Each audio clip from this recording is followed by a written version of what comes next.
And welcome back to the Young Dad Podcast. Whether you're outside grilling, mowing the lawn, changing dirty diapers, or maybe, just maybe, you got a moment to sit back and relax, listen to your favorite podcast, and you were on your podcatcher and you saw a bonus episode. What the heck? Since when does since when does Jay do bonus episodes? Well, since right now. Since my good friend Tim here reached out to me, Tim, returning guest, communicator, podcaster, inclusionist, host of Think Inclusive Podcast, and former educator, good guy all around. Tim, I want to give the people some context on kind of what we're going to be talking about today because it's going to be pretty unique, and hence why it's a bonus episode. So you reached out to me on Instagram about 2 weeks ago. We recorded four score and many years ago at this point in podcast world. It feels like forever It was a ago. while ago. Yeah, it was a while This was a ago. long, long time ago. And we were talking about inclusivity. We talked about the Think Inclusive podcast and kind of that aspect of things. But we're going to talk about something pretty different today. So I just posted my episode with Matthew Lesko, the questionnaire guy, talking about grants, government money, things like that. And then you mentioned that this is an interesting topic of that podcast, given the leadership of Doge. And even since those 2 weeks, things have already changed with Doge. Yeah, so much, so much. And they just continue to change. Every day is a rapid change. And then you asked if I would consider having a liberal who wants government to work more efficiently, but definitely disagrees with the current administration's tactic. And so I said, yeah, sure. Didn't have that on my 2025 bingo card, but I'm glad we're here regardless. With that, Tim, go to introduce yourself a little bit to the people, what you do, and all that fun stuff. All right.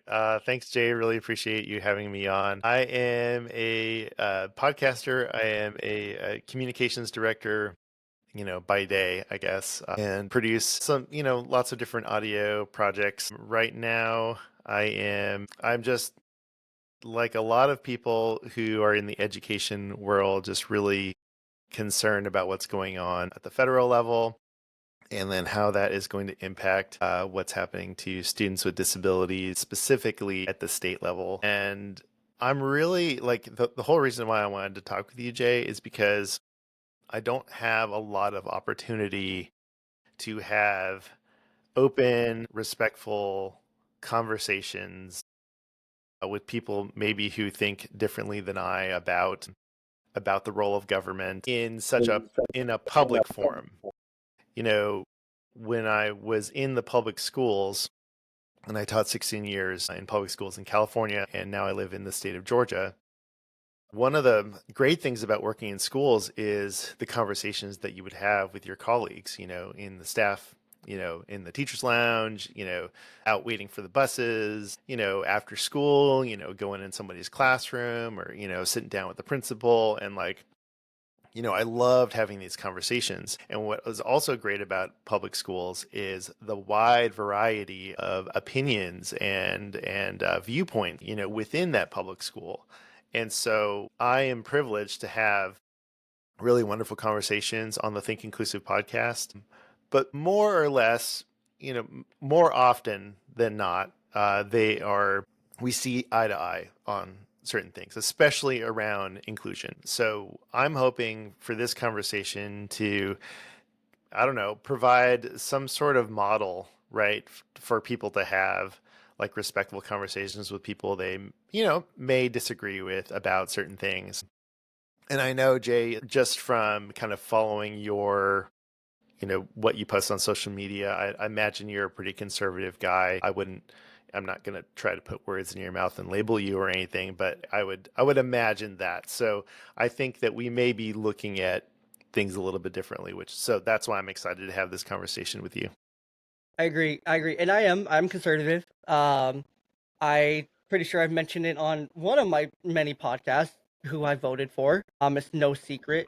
And it's a lot of the same for me too, right? When I'm on my show, like I don't intentionally when I was doing patriarchy principles, that one aligned pretty conservatively with all the guests and everyone that was on. But then more so, even when I'm doing Young Dad podcast, I it's pretty you can tell pretty quickly where someone leans when you start to bring up COVID, especially.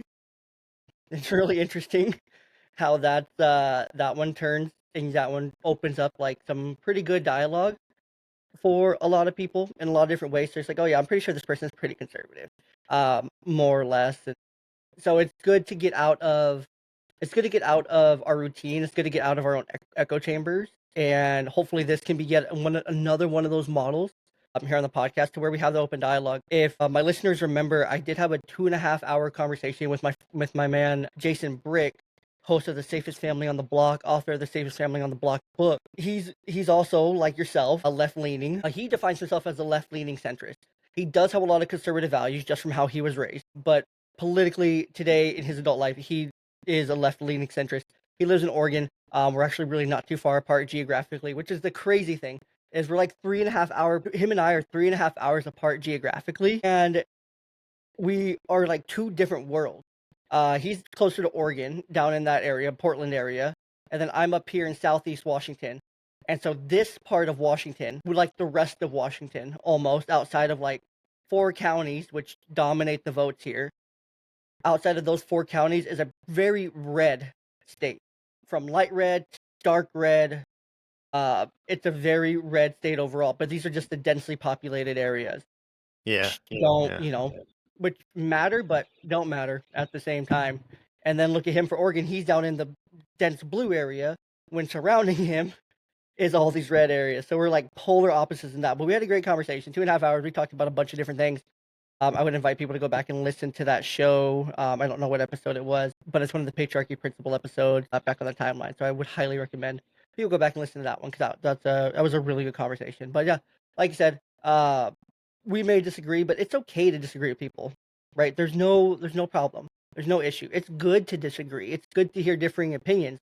Am I going to change your mind today? Probably not. Are you going to change mine? Probably not. But it's okay for us to listen to others' perspectives and you're like, oh, I didn't think of it like that. That's interesting. Maybe you're right. Maybe you're wrong. The kind of thing where I'm at, if we're going to jump into well, let's start with Doge, Department of Government Efficiency, because that is tearing a lot of stuff up. And now, where we're at today, April 10th, I plan on posting this sometime within the next couple days of us recording Hmm. just to get it out. But over the last just few days alone, since you messaged me, and we lined this up, Trump has decided to part ways with Elon, and Elon's decided to step away from the White House amid some controversy. And he was not the first person I had on my bingo card for getting respectfully fired from the staff. He was not the first person. Me and my friends, conservative friends and whatnot, was like, okay, who do you think's gonna be the first one fired? And Elon was not up there. He was not any of our bets. Yeah, Yeah. I also am not like entirely convinced he's gone, you know. And like the thing about the like government waste and abuse and all that, like I actually am. It's just I think it's in the way that you frame it, right? Like I was pretty skeptical that when when the Trump administration was kind of figuring out who was going to do all this work. I'm definitely not a conspiracy theorist. So my view, kind of like the 30,000-foot view of government, is that it's definitely inefficient, right? But it's not because of waste. It's not because of fraud and abuse. It's because of the bureaucracy that is created, through regulations and stuff like that. And that is like a whole other thing, you know. Um, I I find it really hard to believe if you really have a conversation with any sort of left-leaning or liberal person, or someone with a D attached to their name, that they wouldn't want things to run efficiently. The problem is that we've had so many layers and layers of bureaucracy that have not been dealt with for years, so that it makes things really, really difficult to move forward. This is more of a state example, but the like the high speed rail system in California, like that was supposed to like revolutionize everything, right? Years ago. And I moved away from California in 2008, but even back then, I I realized how detrimental all of those regulations were, and not just in transportation, but in all the different sectors. And you look at California as an example and be like, yeah, people are like trying to get away from all of this. But that's not to say that all of the things that California or any other, even if you look at the federal government, the things that they're trying to do, trying to help people, trying to bring innovation to transportation, make it more accessible for all citizens and stuff like all that stuff, I think is great. And I wish that we were more efficient. So when you look at kind of the stated goal of trying to make government more efficient, I'm fully behind that. But as I saw from like just the few days after inauguration, it was like what I observed was the Trump administration, Doge, all these different people completely just smashing and breaking things, as opposed to having any sort of thoughtful discussion about, okay, how do we move forward? And I can understand that, if you're in their position, you want to move fast and you want to, do things quickly. But from my perspective, that hurt a lot more people than it potentially could even help. So so that's kind of where I'm at. Even with, I mean, so that's Doge, but even just in this administration in general, I have a really, really hard time seeing the benefit of all of the breaking stuff. And like I mean, you just take a look at the last few days and what Trump has done with the tariffs. It's like, okay, we're have tariffs, not have tariffs. We're only going to have tariffs, reciprocal tariffs, and then we're going to do a pause, and like everyone is confused, everyone. So, anyways, that's just my initial thoughts. No, I hear you. So with let's start with the Doge thing, right? Because I Okay. think kind of looking at it from that perspective too is that, like you said, it's you could spin it any which way, right? You could spin it in any which way to, I mean, and that to fit any narrative, and that's pretty much anything, right? Like I live in Washington, and we have bills upon bills. The last couple months, I started a new podcast called the Evergreen Report, diving into Washington State and all the things and all the bureaucracy and all the bills and all the things going on in Washington State. And Tim, the things I found that they're trying to pass through the House and the Senate here in Washington State to become law are concern me way more, honestly, than things going on in Washington D.C. because these things will affect my every single day. Property taxes, public safety, homelessness, drugs, these things, that's what's going to affect me every day, right? So that's where I really kind of turn heel a bit, if you would, is from okay, like federal politics are great, they're needed, they're all the things. About, yeah, bills being passed in Washington. Yeah, those things far concern me more. You know, how we're trying to protect child predators versus punish them harsher. How we're trying to pass all these taxes to literally tax the fun out of our state. Taxing drinks, taxing sporting events, taxing phones, taxing dating apps, taxing this, raising property taxes, raising this, raising this, raising this. And there's no clear market to where all this money's going to go. When in Washington, we spend the highest per capita of, a lot of it says it's going to go to public health, public safety, public education, all these things, right? But it's like we already have the third highest in the nation per capita, per pupil spending in education. So those things concern me far more. But specifically thinking about Doge, I think the first misstep they made, and this is probably the one that probably hurt them the most, was whatever happened between Elon and Vivek Ramaswamy. I think immediately it was off to a bad start. Whatever happened there, whatever rift they had, really set this organization up for what it couldn't be. And I actually was listening to Candace Owens on this, and she said, "I wish that Vivek Ramaswamy would have been the one running it, not Elon, because she's always had her suspicions of Elon, and she's as conservative as you get damn near. She's like, I always had my doubts about Elon. And it's like, okay, well, if Elon's trying to do Doge and he's trying to do Tesla and he's trying to do XAI and he's trying to do X and he's trying to do SpaceX and he's trying to do all these things, like how there's only 24 hours in a day. There's no way, and he has 15,000 children.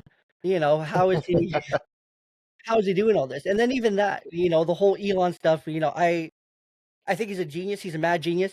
He's definitely has more than a couple touches of the tism, and he's definitely out there. He's a super genius. He's a super genius. He's super smart. He's super intelligent. And he's in his 50s in this whole new baby mama controversy that came out. That man knows how babies are made and whatnot, and he should have been able to see and maybe spend like 10 minutes to say, "Hey, I'm gonna give you $1 million. Vet this person before I, go and sleep with her," kind of thing, to see if she wants to, take me down or something. So doing some kind of PI work would have been great for Elon, but with that's besides the point. Uh, Yeah. the first thing they did is they went too hard too fast. Right? It's just like when you start a new job or you go into a new leadership position. Is yes, you want to move fast. Yes, you want to make moves. Yes, you want to start being successful right away, right?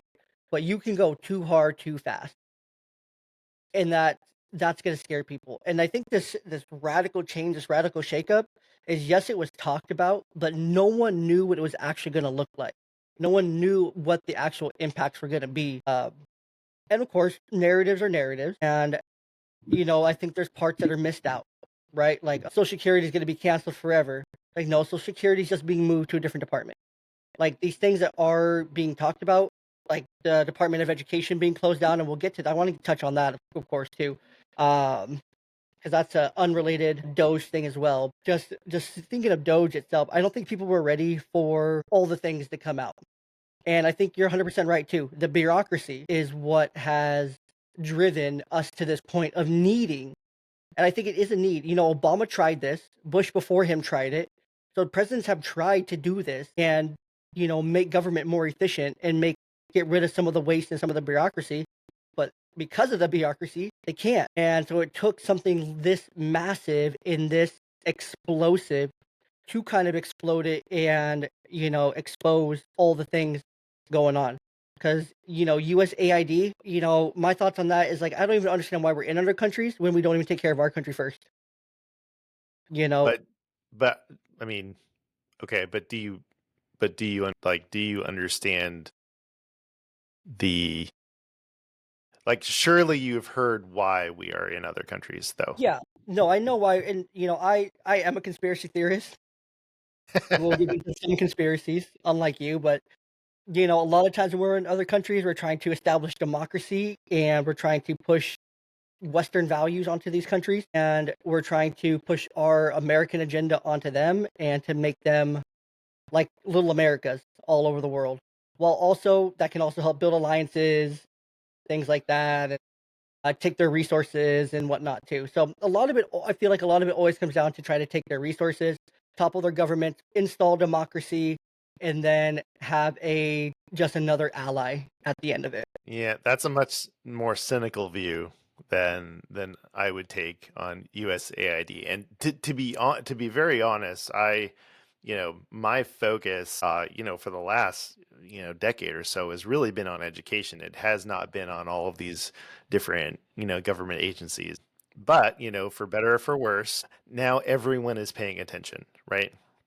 And I remember having this conversation with my father-in-law, who is conservative, and he was talking about USAID and how much the spending has gone up over the last however many years. I just have a really hard time with the cynical view of all of these humanitarian efforts, and I totally get the argument that we aren't taking care of our own people, And right? that's my biggest thing, though. But That's it's my big. also not a it's not they're not mutually exclusive, right? It's not like because we're taking care of other countries that it like cancels it out. Like there are reasons why we're not able to take care of our own people like enough. And a lot of that has to do with how we run our states, like Big and time. so I think there's a more nuanced view there. And despite, whether you thought USAID was a good thing or not, the way that things were canceled and stopped in the middle of, of humanitarian efforts was absolutely, in my view, cruel. And so That is another thing that I have a really hard time with this administration is that everything it's like Trump is on a revenge tour. You know, it's like he got into office and he's like, if you thought Trump 1.0 was bad, and some people do, you just wait until Trump 2.0 comes around and it's like I'm slashing this and slashing that and firing these people and I'm firing the inspector generals. I remember this was a New York Times article, so and I happen to think that is a reputable news source, so I apologies if you don't. It was something about how you know even before the Trump administration came on, the inspectors general had a report about government efficient, or maybe it was the GAO or something like that, and they had a whole report, and so and these are the things that you can look at. And I don't know if that was ever even looked at by the administration. It was more like, okay, we're just gonna stop this and stop this and stop this, and it the level of the lack of care or empathy that the people that are being cut from USAID or Department of Ed or Social Security or HHS, any of all these things, these are people's lives, right? And so that to me is just like, what is going on here? Yeah, I think the that again that goes back to kind of what I was saying, right? To where it was too much too quick, right? Where there wasn't given that opportunity to, transition. It was more just a, overnight changes and whatnot. To where those are people's livelihood and those things weren't really thought about. I think as they first got started, as they started going more and trying to make more cuts, it's like, okay, you can take this offer or take nothing kind of thing. Like, here's your offer, here's the offer, which is something, it's not a lot, but it's something to help through a transitional period. And so that was at least something, which I think they should have had more of those plans lined up at first, right? Like, hey, the plan is to close this department, but maybe not as overnight and to cut it off. And I think, when it comes to like the countries and whatnot, yes, America, we have our own problems, right?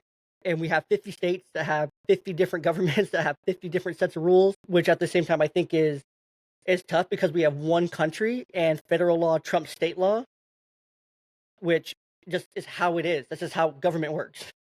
Federal law overrides state law, and that's just how the system's set up. And then we have states, and I'll speak to Washington State specifically. When people are looking at our state, and it's like, why isn't anything changing?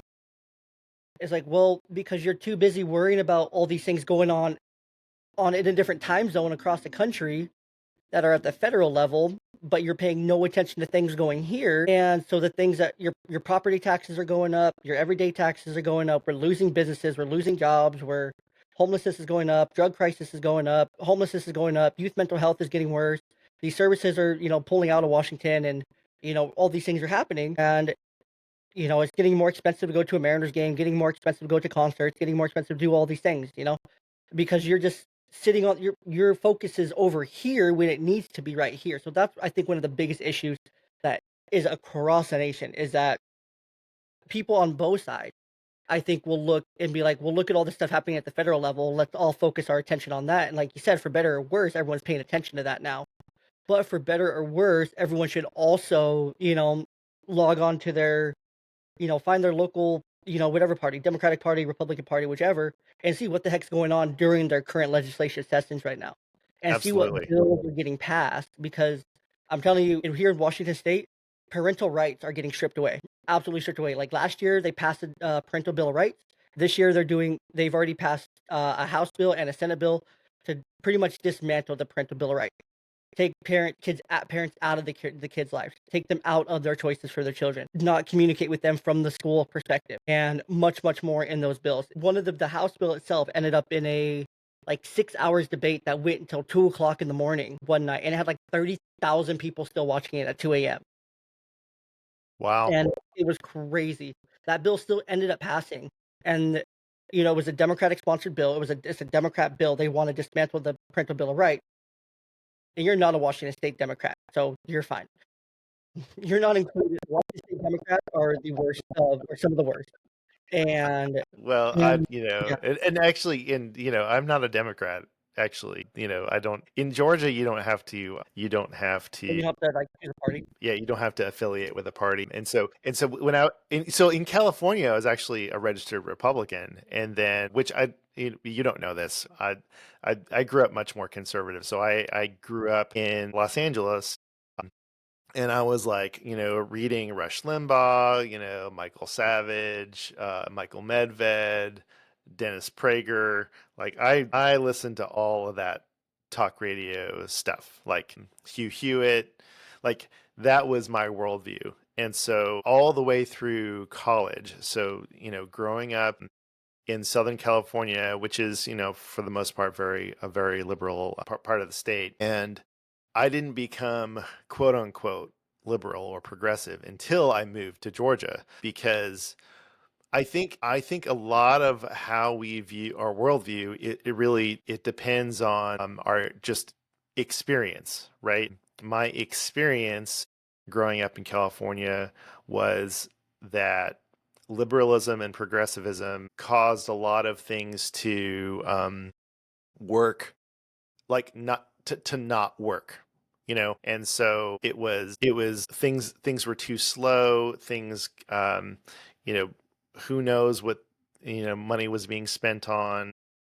And the narrative that I had was that it was because of these, quote unquote liberal values, but what I realized was when I moved to a more conservative state, I realized how much people were being left behind through more conservative politics, and especially in public schools, and especially through the lens of looking at students with disabilities and services, and just like overall, like how you view people who are different.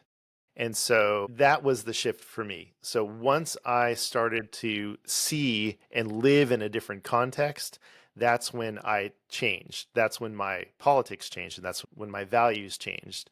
And so, anyways, just I'm trying to give you some context and No, the no, I appreciate listeners that. some I appreciate context, that. And that's because interesting you're in Georgia because it's I actually looked this up and I was trying to find like, okay, tell me a state that's not Florida that I can compare Washington to. And Georgia was actually the closest state that I could, compare things to when it came to students, scores, population size, things like that. Georgia and Washington have a lot of similarities in just like demographical info.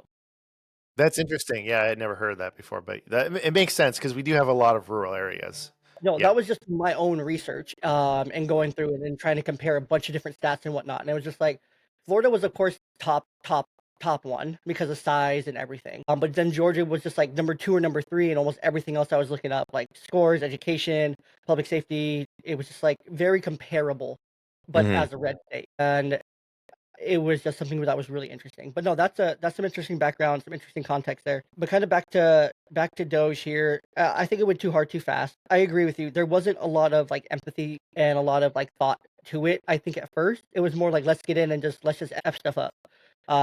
Let's just turn these things right. And there wasn't enough like thought going into it. I think if Vivek Ramaswamy was the one running it, I think it would have been a lot different. Because he's actually a much more thoughtful person. He has a Hmm. lot less going on.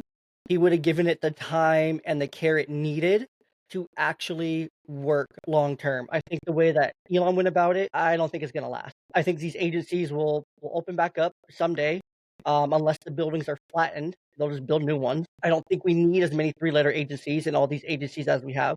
I don't think that we should be sending taxpayer money to these foreign countries without full transparency and without vote coming from the people. So that's my thing here, right? If we're going to send the money, there's two solutions that I would offer for a lot of these things.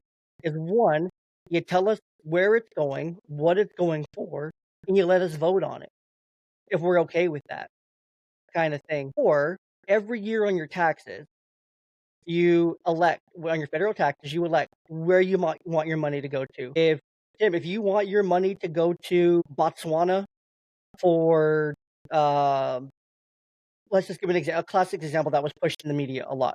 If you want your money to go to Botswana to push an LGBTQ plus agenda, You can elect that. That's fine. If I want my federal money to go to, let's say, something here in America, if I want my money to stay here locally, I can elect that. I want my tax dollars to stay here, right? Make it our choice to where our money goes, kind of thing, because that's essentially our taxpayer money. Yes, we elect these officials to work on our behalf, but at the same time, they work on their own behalf. They work on their own, who's lining their pocket. They work on their agenda. That's the bureaucracy, right? Because they're elected by us to do the will of their people, their constituents, but then they end up doing the will of those who are lining their pocket. You know, Nancy Pelosi shouldn't be a multimillionaire. Just saying, she should be a multimillionaire with how much money she's made from her different salaries in Congress all these years.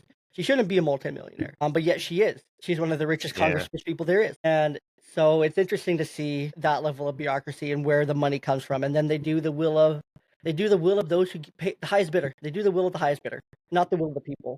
And that's the Yeah. bureaucracy. That's the deep state that needs to get dismantled. Those are the lobbyists, the bureaucrats that really lobby. That is Yeah. why.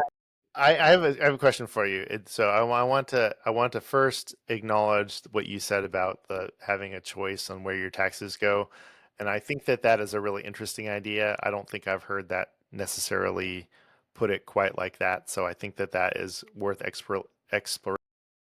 My only critique of that off the top of my head is that that would possibly, I guess it depends on it depends on your values and if I think it could get really messy. I don't want to get into No, a it larger could. conversation. It could get It really could. messy with because people have different values. But And that's I think that that's a really interesting concept. What I wanted to say about corruption and kind of like in how we do elections specifically is what is your opinion about the Citizens United decision in the Supreme Court that allows really big money corporations to influence elections by supporting by creating these PACs and by like putting lots of money in these elections and having corporations be considered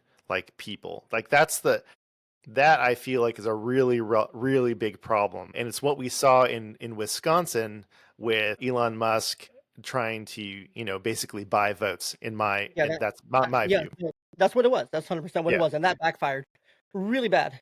Um, because it was just you can't throw money at a ugly pig, right? You can't put lipstick on a pig. That's the thing. You can't put right, lipstick on a pig.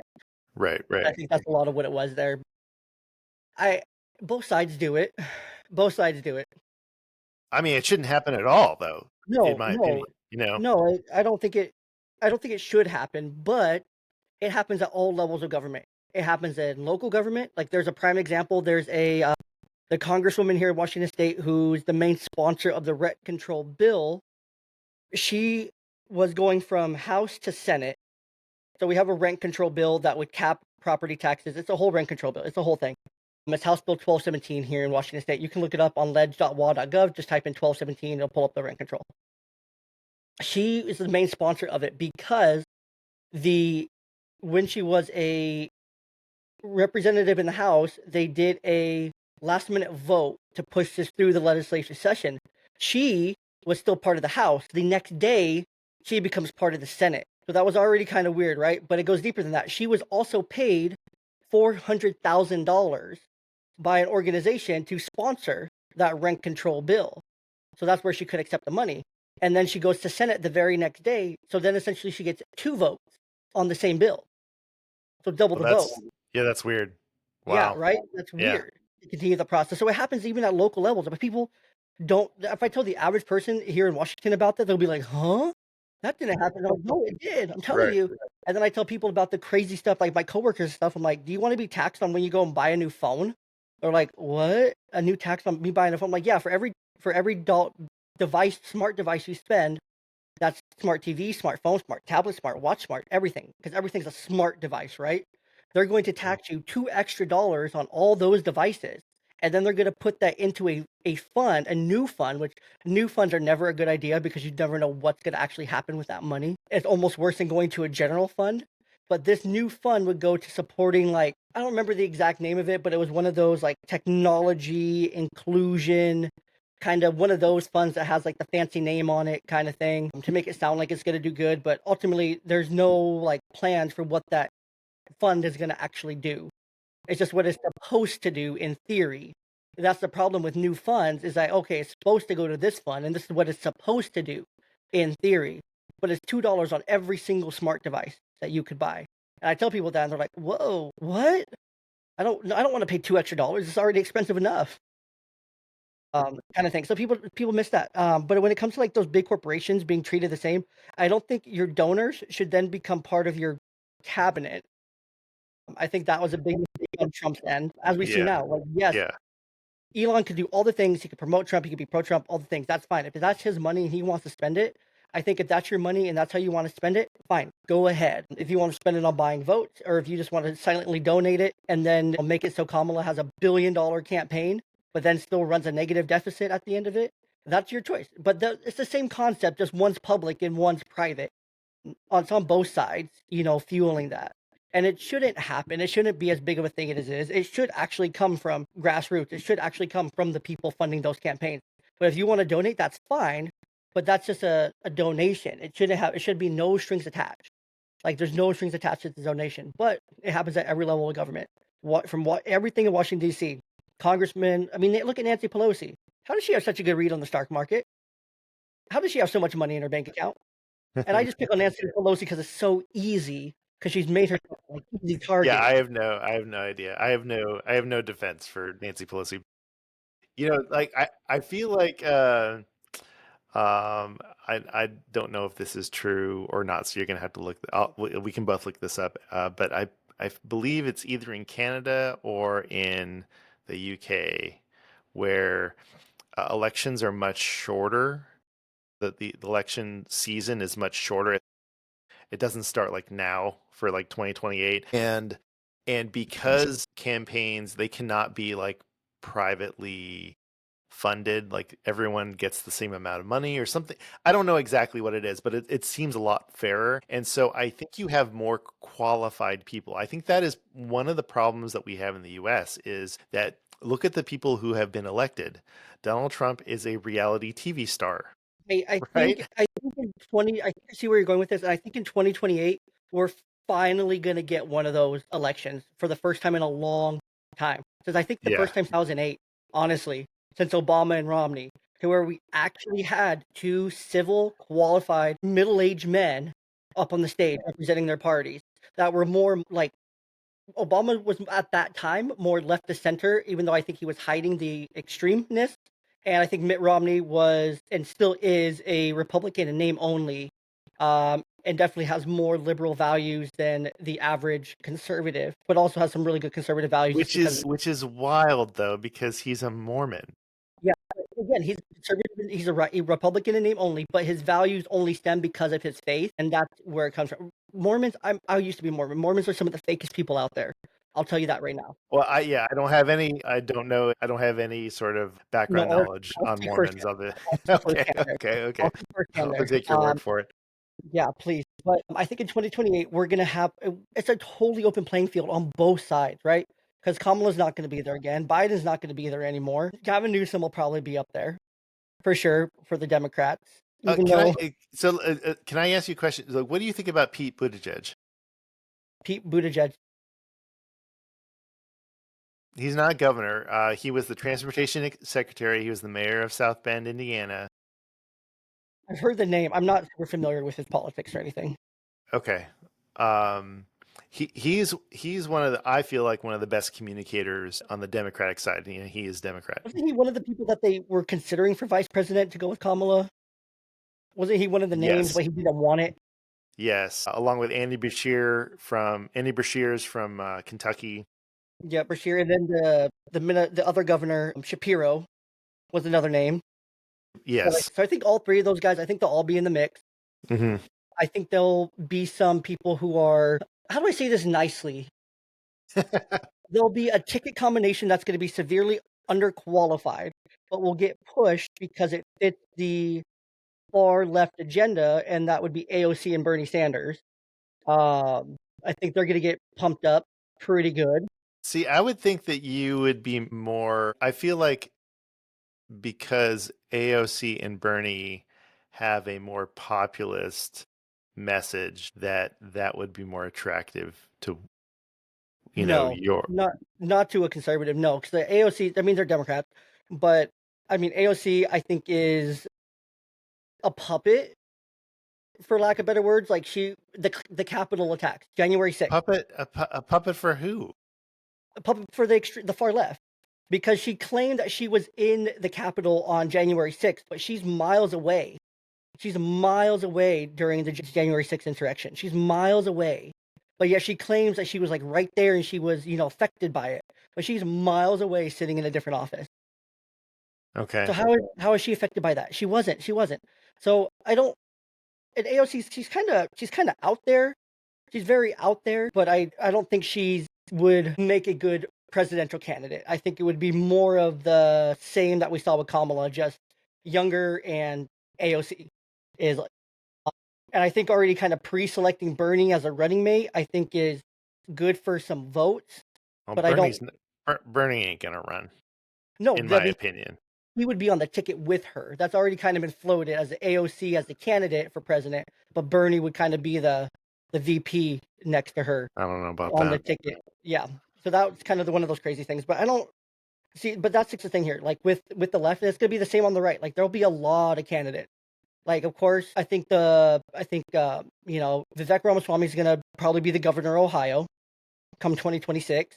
Get a couple years there under his belt. He'll probably run again. DeSantis will probably run again. JD Vance will 100% run. I think JD Vance is a consensus. We'll see how the next 4 years pan out if he gets Trump's endorsement. Trump hasn't endorsed him, but it's like we're less than 100 days in. Of course, he's not going to endorse the next president, right? They're all trying to just do No, what their job. about? I mean, I thought Trump was gonna run again. Yeah, I mean, he might, but I think the conspiracy there, what I've heard, is that JD Vance would go, he would run, then Trump would be his vice president, and then once JD Vance actually takes office and gets sworn in, he would then say, "I'm actually resigning," which would then make Trump a president for the third term. But I mean, I thought the whatever amendment that says that you can't run 3 times also says you can't run for vice president. No, I don't think he can't run for vice president. I think we're gonna fact check that one because I'm pretty Yeah, sure. let's fact check I'm that one. So pretty I'm sure. I'm not 100% on that one, but that's kind of the thing I've seen. Like the only way to kind of spin it is that JD Vance runs for president, gets elected, Trump's the vice president, and then JD Vance, essentially says, "I'm going to resign from office. I'm going to let my vice president be." I mean, of course, it's much more complicated than how I'm making it, Right, right, but yeah, to yeah, put yeah, it in yeah. layman's terms and whatnot, to simplify it, is like Vance would step away, say, "Okay," then of course the vice president's next in line. Trump's the vice president, and then boom, he becomes the president, third term kind of thing. That's like the loophole angle that I've seen most, but it's still very complicated and it's near impossible. And again, I think that's one of the classic Trump tactics is let me just throw some stuff at the wall, see what sticks, and see how many people I can piss off with it. That is exactly how every single day of his presidency has gone so far. That's the art of the deal, though. That's the art of the deal. Oh my gosh. That's the art of the deal. I don't know if you read Art of the Deal. Really good book. No, Really and good book. actually he used a ghostwriter for that, by the way. Did He you know did. that? Yes, I did. Yes, I will send you that. I just learned this, to be honest, and I'm pretty sure I read The Art of the Deal, just like a lot of people did. Especially the conservative guy I was back then. Yeah. You know, well, and Trump wasn't considered conservative either No, he was at a that Democrat. juncture. All Yeah. these all these people were considered Democrats. So that's the crazy thing, is that the Republican Party is made up of a bunch of former Democrats. Trump, RFK Jr., Tulsi, those three Gosh. specifically. Oh God. This is a bad thing if it's going back to the state. Will the states actually be able to handle that? Uh, and then of course I want to get into the federal law when it comes to like Title IX, boys and girls sports, and all those fun things, and try to jump into more of those issues. So that's its own set of things right there. So That's a I don't want lot. to That's I a know lot. Yeah. I don't want to take too much things, but I like to talk to educators about this stuff since they're the ones that know it best, right? How these things actually are affected, and there's so many layers to all those conversations to get into. But regardless, I think we accomplished the mission that we set out to today of having a conversation that, I mean, are you pissed off at me at all in No, any way? absolutely not. Absolutely not. And I'm Are you not. pissed I'm off at me? smiling. No, we're still laughing and joking, having a good time, and we're open to each other's perspectives. That's the amazing thing. Wow, look at that, people! You can obviously disagree with someone. I mean, you got liberal Tim over here in Georgia, Flaming liberal. Yeah. flaming liberal. Yeah, at least you're not the same kind of Tim that's in Minnesota that tried to be the vice president. You don't have one of those nicknames. No, no, no, no, no. Okay, okay, okay, okay. No, I'm just kidding. No, I really appreciate you having me on, and I really think, I would love to have another conversation specifically around education because all the things you brought up, about education, quote unquote, going back to the States, Jay, it was already at the States. It was already at the States. Yeah, and Already. so why do we need the federal? That's the question. That's kind of Yeah, the yeah, I know. Why do we need the federal? Why do we need the core federal? question Yes. here, right? Like, why do we need the federal if it's Yeah, already at the but the whole thing of the whole framing of like going back to the states is so disingenuous, and and Secretary McMahon saying we spend all of this money and our math scores and reading scores haven't, you know, come up. Also completely disingenuous because a lot of that money was going towards federal student loans. A lot of that money was going to I will have to supporting. send you. I'll have to send you the Washington State numbers because our Washington State numbers are absolutely ass backwards since 2019. Like our spending has increased like over 100% per pupil, while our scores have absolutely plummeted and gone the other way in math and reading. Like as of today in Washington State, our middle schoolers, I think 80% of them don't read above a fourth grade reading level and don't have a math level above a third and fourth grade math level as well in eighth grade. But that's also, there's some COVID effect of all that too that I've been getting more and more into with a lot of different people, speech language pathologists, psychologists, things like that. To where we're seeing the COVID effects kind of now starting to come through in education. So it's a deep discussion. But no, you're right. It's always been with the states, and some states have done okay. Majority of states have done really bad. A lot of that Yeah. federal money has gone to federal loans. You're right. So it's going to be interesting to kind of see what that discussion looks like. But I would love to have you back again. Well, let's schedule another time and we can talk specifically around education. But Absolutely. Okay, really let me, appreciate you having me on. of course, let me hit you with some, just quick fun questions, kind of bring the discussion down real quick. Yeah, Answer sure. these super fast, rapid fire. Does pineapple Okay. go on pizza? Absolutely, 100%. Okay, wrong answer. If you could have three people at a dinner party, who would you invite, dead or alive? Oh gosh. Okay. I'm gonna say AOC. She'd probably be entertaining. She'd be entertaining, let's be honest. Let's see. Let's pick a Republican that I like. Gosh, Really who racking is your brain for that one. I'm trying to think. Oh yeah, Brian Kemp. I like the governor of Georgia. There you go, Brian Kemp. And then let's pick somebody. And Jesus. There you go. There we go. Love it. That's going to be, I don't think AOC knows who Jesus is really, so that'll be an interesting one. Oh, come on, come on. AOC just makes it easy. She makes it so easy. She's one of those other ones that just make it so easy. To just like razz her because she's also, yeah, there's so much with AOC. She just does it to herself. She does it to herself. She does it to herself. And then last question here: what is your guilty pleasure food? Popcorn. Like actually like caramel cheddar cheese popcorn, like the ones you get like in the big tin, Delicious, like for Christmas and stuff. Oh my gosh. I'll just eat that delicious. up all day. All day. Yes. Well, Tim, this has been super fun. I can't wait to have you back. I can't wait to have more of these discussions. I think this is, again, one of those great examples of, look, we disagree, but we came together and we shared our viewpoints. Did you change my mind? No. Did I change your mind? No. But did we have some good laughs along the way? Absolutely. Because there's Absolutely. laughs on both sides. My side does things wrong. Your side does a lot of things wrong. My side does a lot of things wrong. I'll admit it. I'll admit it. But it's being able to admit that your party does bad things. Like there's been bad bills here in Washington State that are Republican sponsored bills by like my local Republicans and representatives of my district, and I'll comment on the bill like, this is just bad. This is really bad. Let's try Yeah. again, Yeah. Yeah. Yeah. kind of thing. So it's good to be able to call it out when you see it on your side. Like, yeah, not everything we do is good either. And Trump's not Jesus. Trump's not king. Jesus is king. Christ is king, as we know. So he's the 101. Trump's not the second coming or anything like that. He's just a president. He's president number 47. We have 4 years of this still to go. We'll see how it all ends. That's kind of my big approach to all this is like, let's just see what happens. with the tariffs, we're already seeing a lot of movement there and how that's being negotiated and how that's working out. China's about to come to the table, I think, today and actually start a negotiation on the tariffs as well. So it's going to be really interesting to see kind of how the next few weeks play out with all the tariffs, kind of what happens to Doge as Elon, fades away into the sunset and go and focuses on X and XAI. Well, no, just XAI now. He sold X to XAI. He sold his Mhm. company to himself, which has to go against some CDC guidelines or something like that, or but who knows? But anyway, Tim, this has been super fun. Thanks to our listeners for tuning in. Thanks for being here with us. I got to jump off. Tim's got to jump off. We still have lives and day jobs, so we'll talk to you guys next time. All right, thanks.